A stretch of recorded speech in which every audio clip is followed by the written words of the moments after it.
Welcome into the Inside Scoop. I'm JD Piquel filling in for Josh Newberg. It is Wednesday, August 21st, 2024. We got a big show lined up for you today. There's a lot happening in the world of recruiting, so I'm going to ask you to do two things. One, subscribe right here to the On Through Recruits channel. Recruiting doesn't stop. Naturally, this channel does not stop with it. That's the first thing. The other thing I need you to do, get you a membership to om3.com. Okay, right now, $1 using code JD1 at checkout for your first month.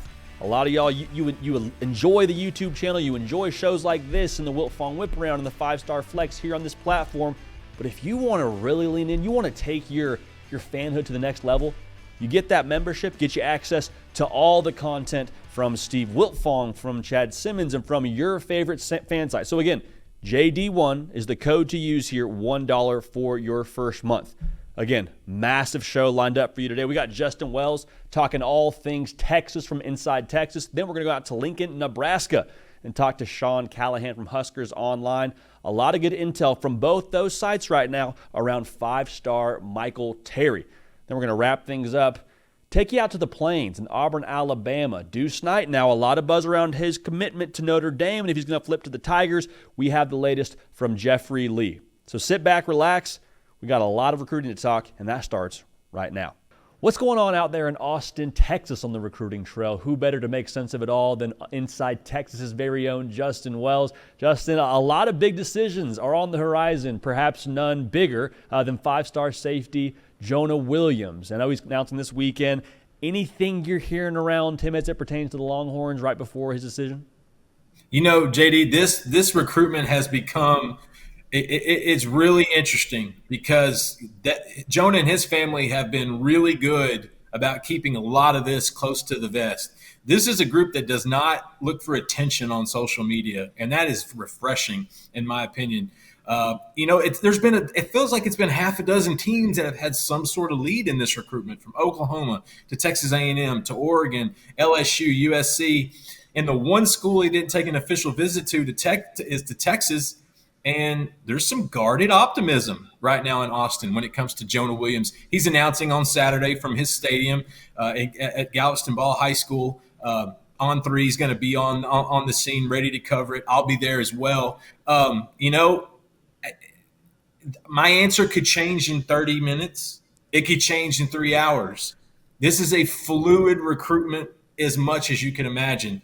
Texas just has done an amazing job at solidifying the football side of it, making sure baseball has its part with Jim Schlossnagle and those guys, and then making sure the NIL is lined up because this is an NIL recruitment. And so, this is a fantastic athlete. Older brother Nick Williams played baseball for the Texas Rangers, the Philadelphia Phillies. He was actually committed to Texas at one point before he signed with A&M. But right now, there's some guarded optimism in Austin about Jonah Williams and the Horns. And I just wish it was closer to Saturday because there's a lot more time in between here where this thing could just tilt either direction. But right now, Texas has a little bit of confidence. Well, from one 5-star to another, let's talk about another in-state kid, Michael Terry out of San Antonio, the 5-star athlete. I know there's Nebraska in the mix for him, but what's the latest with Texas right now? Yeah, Texas looks great. They look great there, but Oregon and Nebraska are not letting up.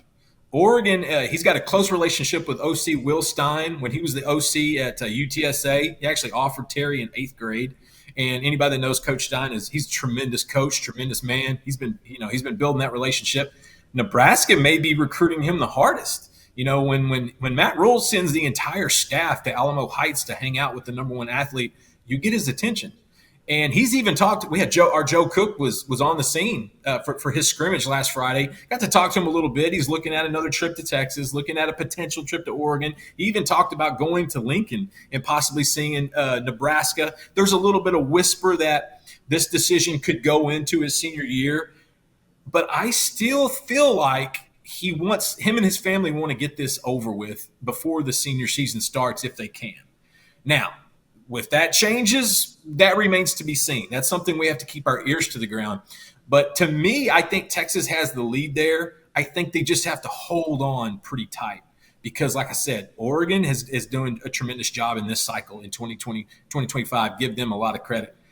Nebraska is doing a great job in this cycle. You have to give Matt Rule and those guys a ton of credit. They are recruiting him primarily at wide receiver, and they're doing a great job. But when him and his family hooked up with AJ Milwee for the OV in Austin, and they basically put out in the plan, look, we don't know what position he's going to play. We can let him try out on offense on first, whether it be an H-back, a tight end. He could potentially be a third receiver in this 2025 class for Texas. I think the Horns lead there, but I think it's slight. And it's one of those things where you've just got to really hold on because Nebraska and Oregon are not letting up on the nation's number one athlete. One recruitment that's just about over is a four-star offensive tackle Nick Brooks out of the state of Georgia. Texas moving to the SEC. I know they'd like to land an offensive tackle from SEC country. What's the latest you're hearing around him before he makes his decision?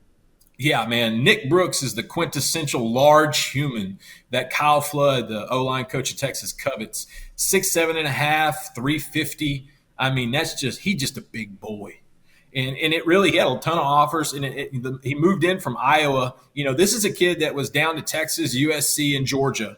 And I actually think this is probably a Texas-USC battle. I actually like where Texas stands a lot with Michael Fasusi's decision. It makes a lot of sense for Texas to make a little bit of a push for Brooks because they do need a tackle in this 2025 cycle. They've already got a handful of guards. Nick Brooks fits the bill.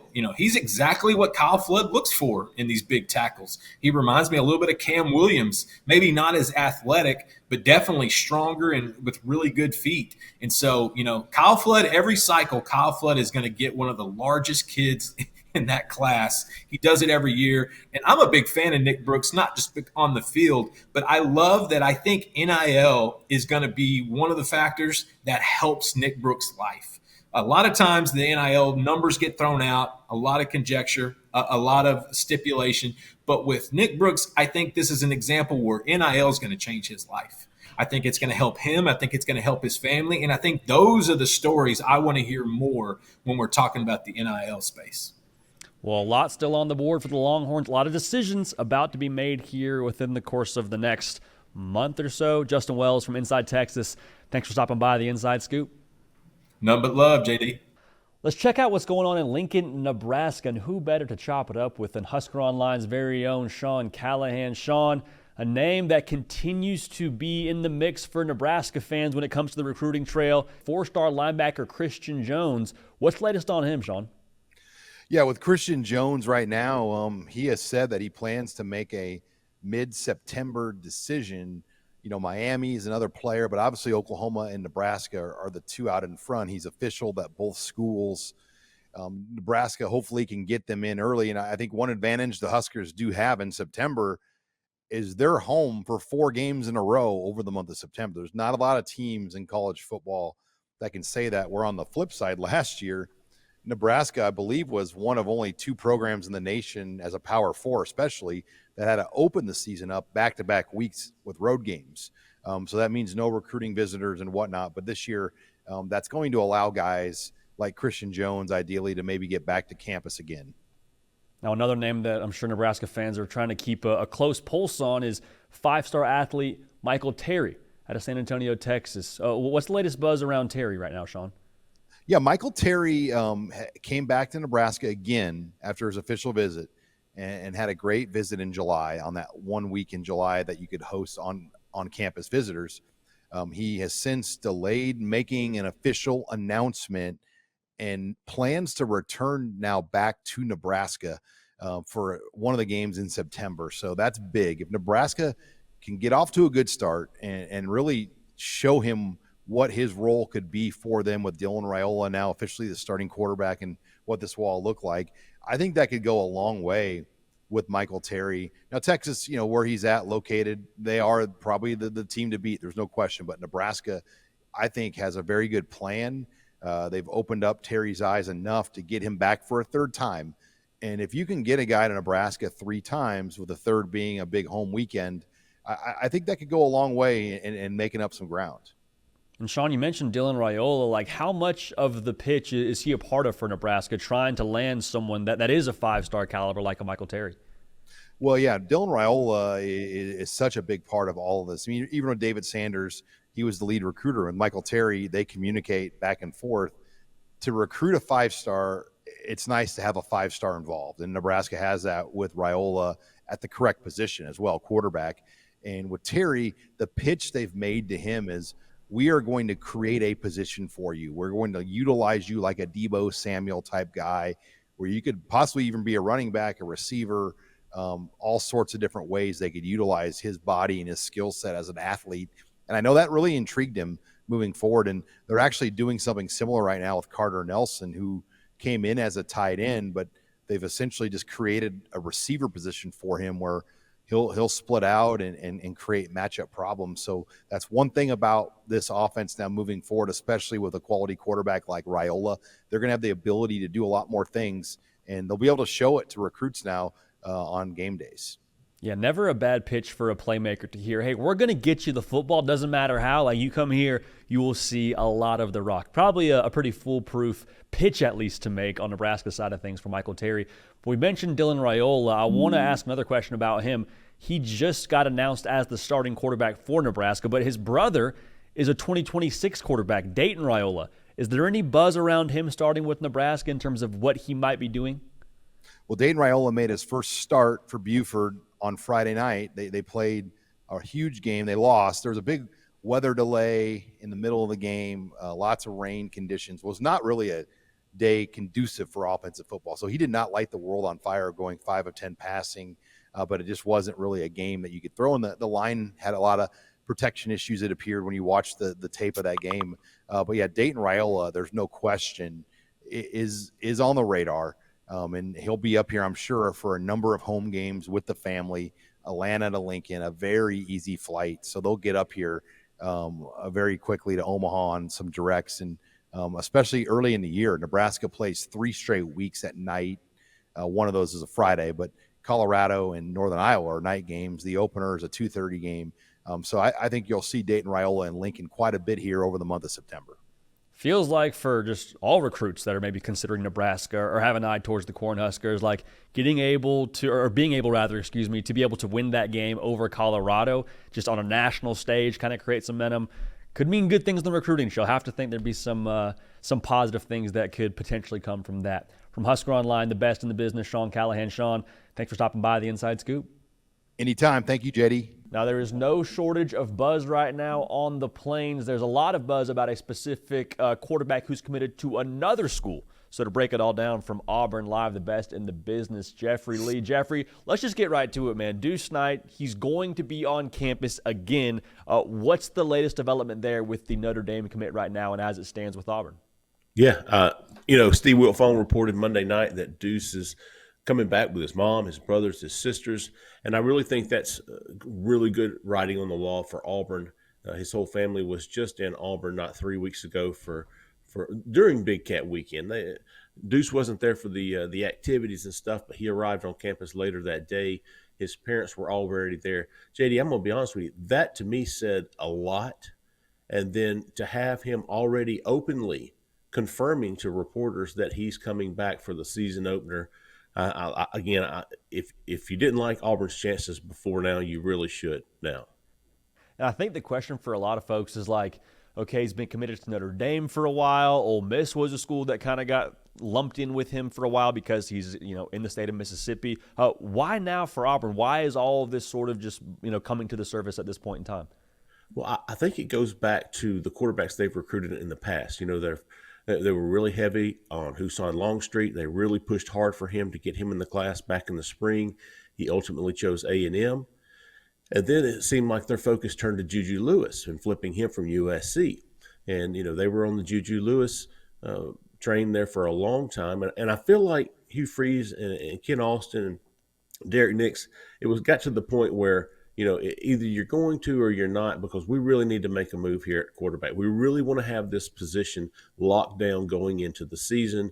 And I think the Juju Lewis recruitment with Auburn came to a head, and I feel like Auburn decided to move on. And who did they move on to? Well, they had KJ Lacey, they had Deuce Knight, and I really think on their board overall fit, the highest ceiling between those two was Deuce Knight. And for Auburn recruiting fans, they know that Deuce Knight was one of the first quarterbacks we mentioned back in the last summer, maybe a guy to keep an eye on. He visited Auburn. He was really good friends with Alvin Henderson.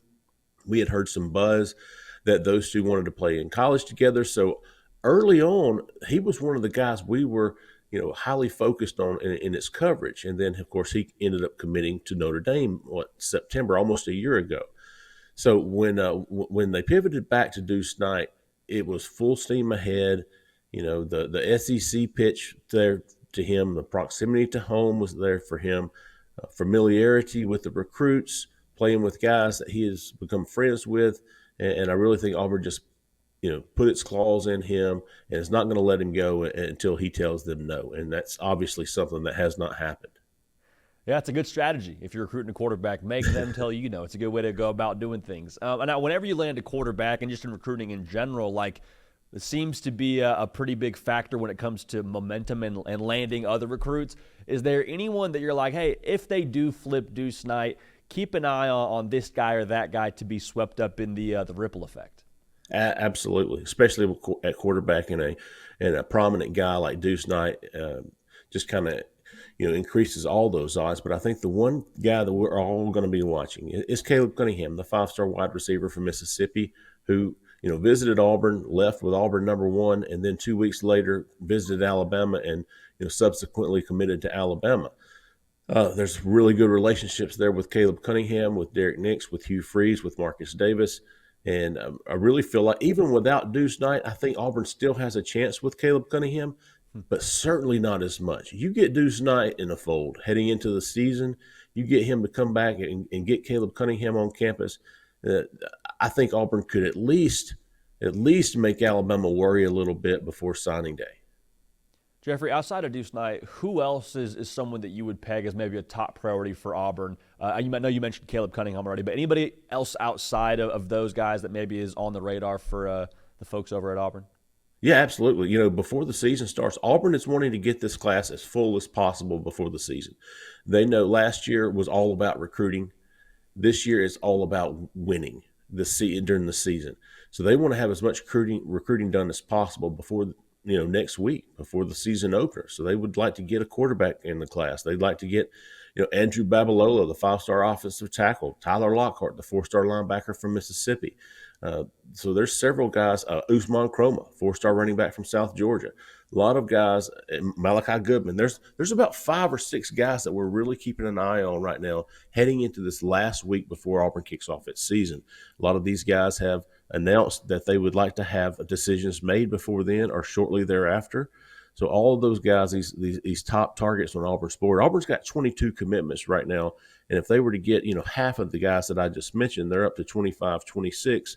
And now you're being selective. Now you're really pushing for Naeem Alford and the Caleb Cunninghams, and you're really being able to and having the time to invest in them, and then really just concentrating on keeping everyone else in the fold. It's an exciting time on the Plains. Jeffrey Lee, thanks for stopping by the Inside Scoop. Absolutely, JD. Thanks for having me. Well, you've made it to the end of today's video, but there's hundreds more videos on the On3 Recruits channel for you to check out. And also, while you're here, hit subscribe.